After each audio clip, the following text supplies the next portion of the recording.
പിതാക്കന്മാർ സ്തുതിച്ചപ്പോൾ, അപ്പോസ്തലന്മാർ സ്തുതിച്ചപ്പോൾ, പ്രവാചകന്മാർ സ്തുതിച്ചപ്പോൾ ദൈവത്തിന്റെ മഹത്വം ഇറങ്ങി. പഴയ വിശുദ്ധനായിരിക്കുന്ന യെശയ്യാവ് സ്തോത്രം പ്രവാചകന്മാരിൽ ഏറ്റവും വലിയ ശക്തനായ പ്രവാചകനാണ് അദ്ദേഹം. സ്തോത്രം യെശയ്യാ 6-1 വായിക്കേണ്ട ഉസിയ രാജാവ് മരിച്ച ആണ്ടിൽ സ്തോത്രം നല്ല ഒരു രാജാവിന് വേണ്ടി ആലയത്തിൽ പ്രാർത്ഥിക്കുകയാണ്.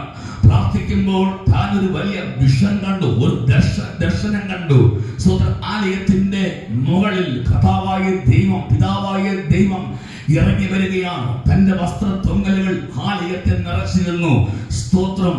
എന്നാൽ അതിനകത്ത് താൻ പ്രാർത്ഥിക്കുവാൻ തുടങ്ങി, പാടുവാൻ തുടങ്ങി, ആരാധിക്കുവാൻ തുടങ്ങി. സാറാബുകൾ ദൈവത്തെ ആരാധിക്കുന്നത് കണ്ടപ്പോൾ സ്തോത്രം വീണ്ടും താൻ ദൈവത്തെ സ്തുതിച്ചു. വചനം പറയുന്നു ആലയം പുക കൊണ്ട് നിറഞ്ഞു. Price the Lord.